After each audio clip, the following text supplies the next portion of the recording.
Welcome to Great Notley Garden Village, a new housing development near Braintree in the heart of rural Essex.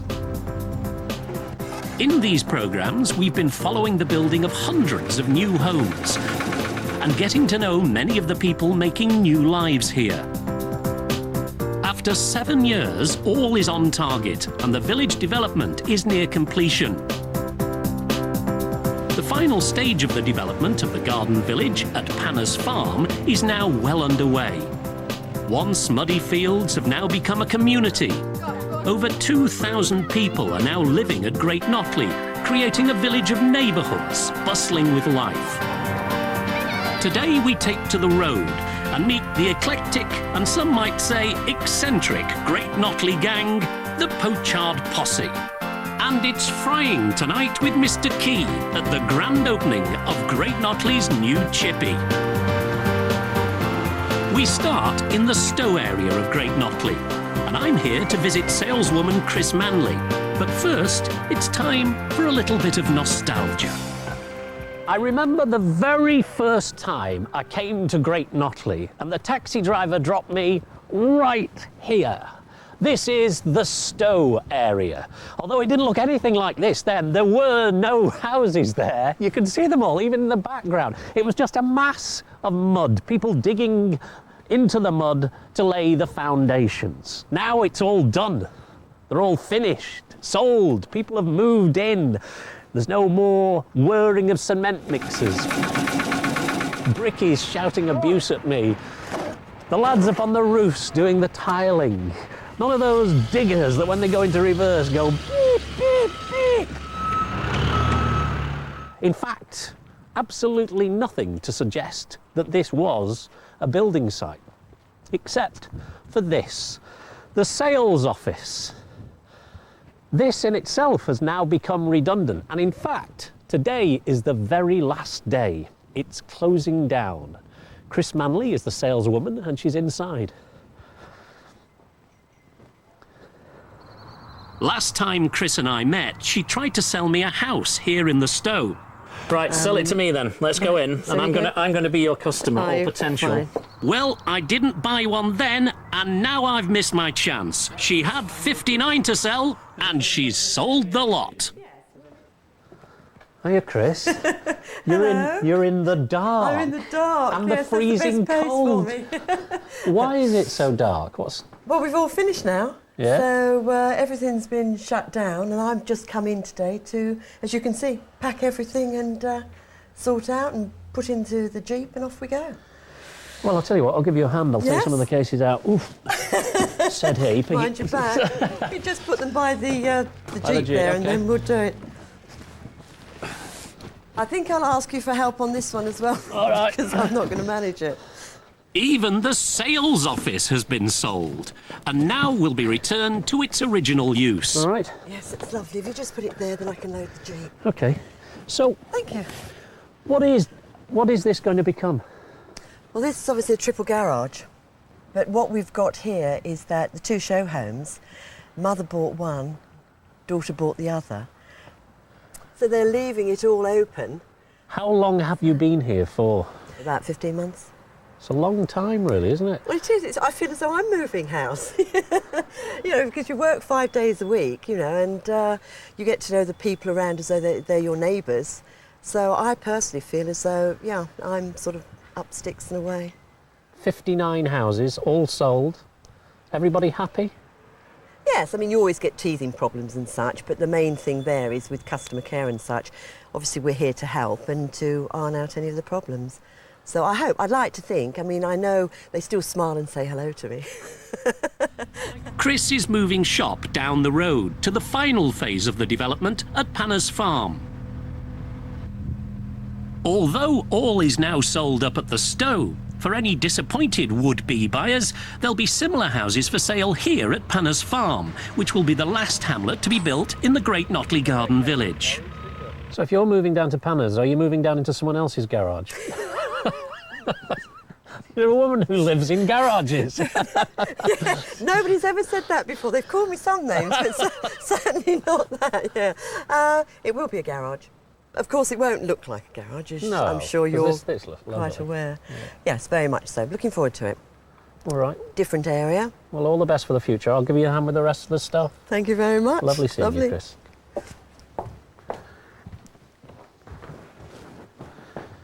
The sooner Chris sets up shop in Panna's farm, the better. Even though the site is now only holes in the ground, people are already queuing up to buy the new houses. I now have an appointment over at the village green with Graham Game, the wild one from the Essex Wildlife Trust, on a lean, mean, cool machine. Why Harleys, Graham?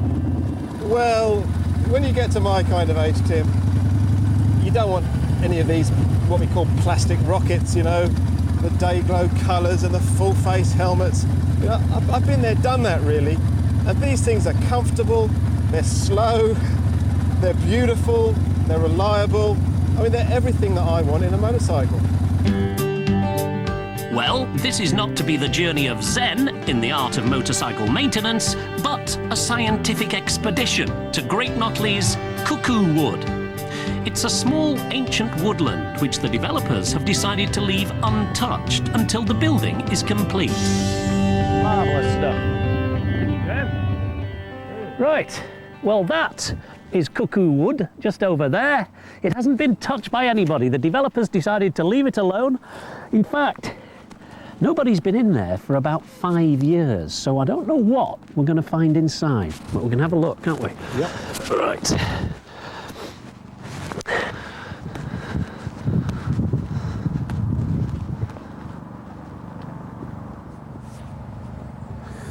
Graham, why was this particular wood put to one side? Why has nothing been done with it?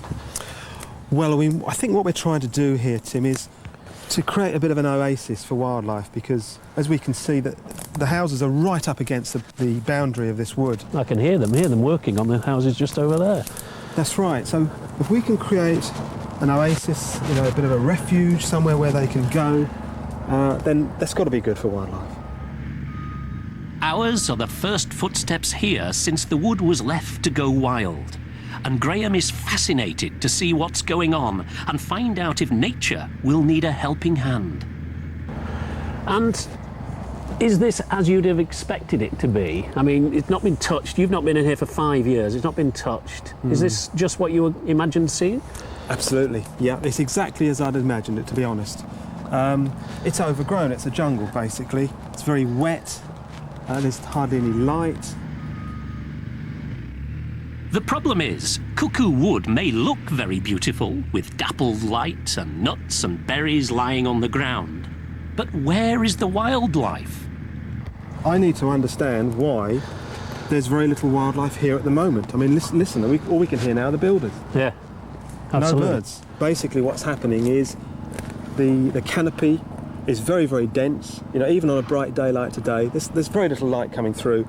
And of course we need the light to encourage the ground flora, to encourage the plants, encourage the sedges and the plants that wildlife really thrive on. But how do you manage a place like this? I mean, look, there's dead wood lying around everywhere, presumably gales and things like that have brought these down. Yeah, well, I think carefully is the word, basically. I mean, clearly, for an organisation like us to come in here and start from, you know, the situation we see now, it's going to be quite difficult. There's a lot of work, remedial work, that needs doing immediately, really. Yeah. And of course, you can't carry out that kind of work at any old time of the year. You really have to do it about now, quite honestly, because you can't do it while the birds are nesting, for example. Right. So, you know, we may have some birds nesting here. We can't do that in the spring and the summer. I can hear the dumper trucks in the background, which means just beyond the trees, maybe 10 yards away from us, they're working on the houses. Has this development had any effect on this piece of woodland? Up until now, I'd say it's probably had very little effect. But as the site gets finished, more people move in, start to settle, they'll want to explore, they'll want to go out, they'll want to take their dogs for a walk, they'll want to come into woodlands like this. That's where there's going to be a problem. So you're going to stop them from doing that? That's a very interesting point, because it kicks back to this remedial action that needs to be taken straight away. We need to really, at least for the first few years, direct people to where we want them to go, to give the wildlife a chance. So this is an absolute case that if you were to just leave it on its own, let nature take its course, it would suffer, and it needs man's help. Absolutely, and that's precisely because it's had man's help in the past, and we must continue that cycle. Right, interesting. Graham reckons that before Cuckoo Wood is opened up again and becomes part of the village, nature will need a chance to recover. Join us in part 2 when I take a crazy ride in a 3-wheeled veteran car called Duncan and enjoy the very best of British fare. It's Nosh time in Notley.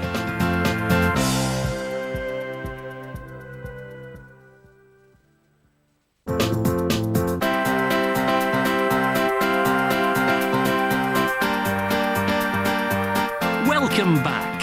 Now another landmark in the short history of Great Notley Garden Village. Today, in the shopping centre, it's opening day for the village's first takeaway restaurant.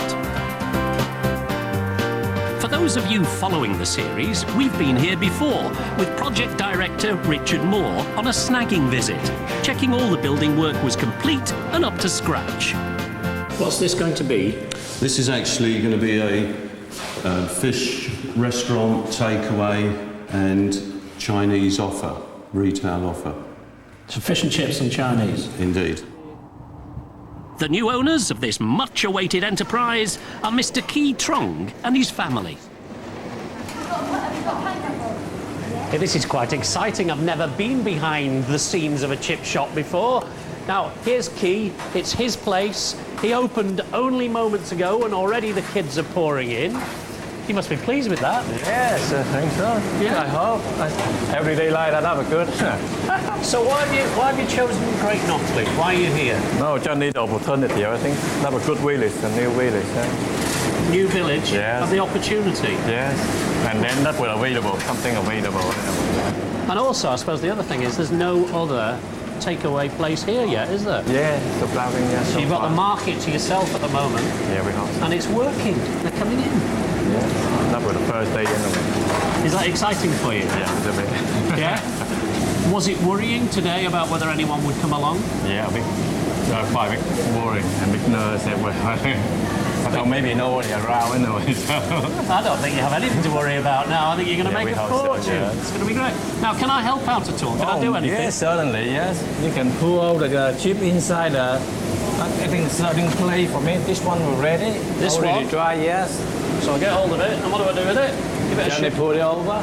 Turn it over in there. Yeah, that's it. All right. Wow, some of the first pull them out chips. then. First chips for Great Notley, and I serve them up. And Right, I'm going to serve.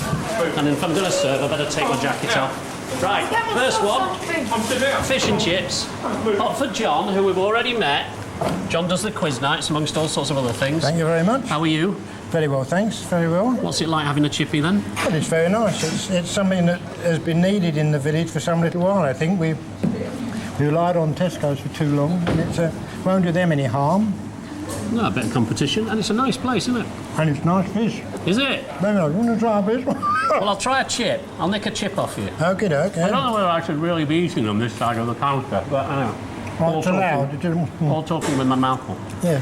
No, Very it's, nice. I think it's good. It's nice. And it's a nice looking bit. It's nice and clean. It looks nice and clean.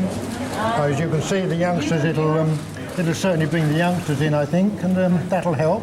Yeah. And it's nice to have a choice of foods without having to go into Braintree. I mean, there are about 4 fish shops in Braintree. Unfortunately, the nearest one is a long way away. So, you've got one on your doorstep now, Yes, yes, and you like it. I do indeed, and I shall be back. Good. Thank you for your custom. Thank you very much. Very good.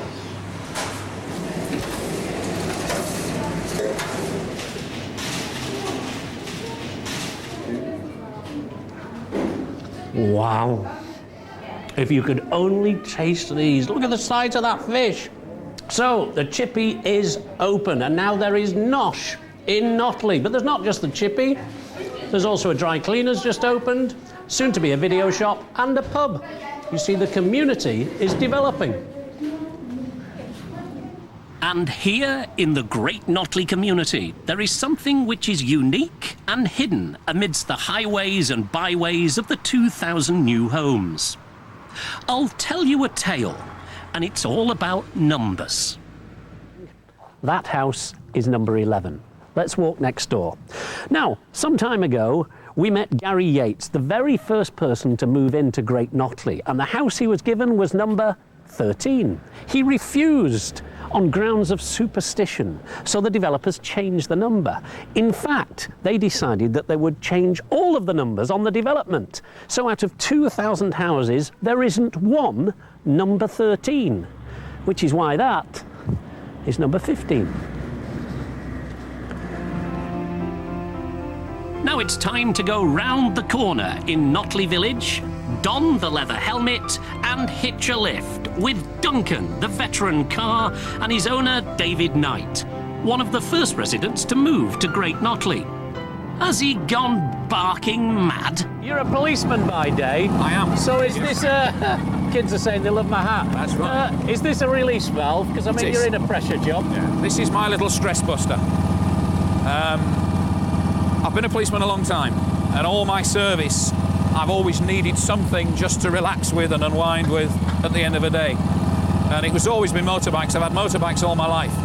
And this took the place of my last motorbike, which was a BMW. And it's just great because I can't fall off this. I can certainly fall off a BMW and have done in the past on many occasions. Duncan, by the way, is a kit car, a replica 1929 three-wheeler Morgan Aerosport, powered by a Honda CX500 motorbike engine. And if you've ever seen the film The Party, Peter Sellers is actually racing one of these in the film. And as a boy, I said to myself, I would really like one of those. That looks quite exciting. And it was something that started off many years ago. And fortunately, I came across it about 2 years ago in a bit of a state of disrepair, and we rebuilt it. And it fulfilled, if you like, the boyhood dream, really. And was it as thrilling as you thought it was going to be? Oh, yes. It's what you call skin of the teeth driving, this is. Yes. They corner rather well, actually, don't they? Yeah, it's great fun. It's a lot more stable than you think. 3 wheels is a little bit frightening at 4 inches off the floor, but actually it's very stable because all the weight of the car is right at the front. So when you push it into a corner, it digs in and it sits down nicely. The trick is to keep yourself comfortable, because after a while your bum gets numb, to be honest. Does it? So you stop after about 120 miles or thereabouts and just stretch your legs. But basically, it's quite good fun, and it's very quick. I can't imagine what doing 75 miles an hour in this might feel like. A little vulnerable, I would have thought. It's just a fraction. It's when you see the big whirring wheel nuts of the lorries as you go past. It's a little disconcerting at times, I must be honest. And my wife does tend to shut her eyes a lot. How do you keep warm? A very thick jumper and a warm woolly hat. And why called Duncan? Well, it's from a northern comic, Duncan Norville, whose catchphrase was, "Chase me, chase me." Weaving in and out of corners, Duncan excels. Chase me, chase me. Back into the garage. What's that noise? Is that the fan? That's the electric fan. Oh, right. David and his wife were some of the earliest settlers in Great Notley. They moved into Pochard's Way over 5 years ago. But it was not long before David and other like-minded souls were to meet up and form the now notorious Pochard Posse. How did the posse all come about? Well, it all started when we moved here about 4 or 5 years ago. And we realised that we all had something in common. What? Because, well, we were all of a similar age. We're all professional people. And at the end of a hard week, we all wanted to play a little. And we realised that one of the few things in life that we could do around here was have a trip to the local pub. And it's just grown from there. And now we've been all over Europe together. We've done trips abroad to Bruges and to Le Mans and various other places. And we've really had a good time over the last few years. And we're very close now. I think we're one of the closest little groups you could find. It's very nice. Brian, why did it happen here? What was so special about here that brought you all together? And why would it happen here and not where you were before? You see what I mean? Because wherever you move to is usually established. This was brand spanking new. We were all in the same boat, all at the same time. All right, there was a few months between us, but the camaraderie built up from day one. It just clicked. Simple as that. And as David said, I mean, he forgot to mention the fact that we're all into fun and drink and just having a good time. In moderation, yes. But I mean, no, it just like-minded people just clicked. It was as simple as that. And today we're as close as we ever have been. Pat, it's not just the four of you. There's many more to the posse, is No, there? there are 4 or 5 others who are regular companions on all our trips and all our events. But not everybody can make it tonight, unfortunately. Is it just a blokes thing, or is it? No. The girls play too. Yes. They have retail shopping therapy, and they'll take themselves off and they'll avail themselves of blue water and they'll go down to Lakeside or whatever. But the only trip they don't come to is Le Mans. That's like a male bonding session, really, isn't it, Patrick? Well, yes. So not really female friendly, I'd say. It's not really female friendly. It's the noise in the cars. They're not into that sort of thing. So, you think that all of this wouldn't have happened without Great Notley? I don't think so. No, absolutely not. We all made the effort to be friends because we needed support, really. It's gone way beyond a bowl of sugar, though. I mean, personally, I often say to the wife, we found the family we didn't know we had. It's as close as that. Really? It may sound strange, but it's true. Yeah, I mean, I don't have to knock on the door to go in. Anyone that knocks on my door comes in, and vice versa. Yeah, it's absolutely right. It's probably the best 5 or 6 years that I've ever had with a group of people, and it probably never happened again. It's as simple as that. Well, strong words. I'm delighted for you all. Here's to the posse. Cheers, Absolutely boys. right. Thank you very much. You time for a beer yet, boys? If I had a bloody drink, I'd do that as well. Sadly, it's only coffee. But we'll put that right. Yes, I know. Later, there's no problem at all. Join us again when we return for another episode in the life of Great Notley Garden Village.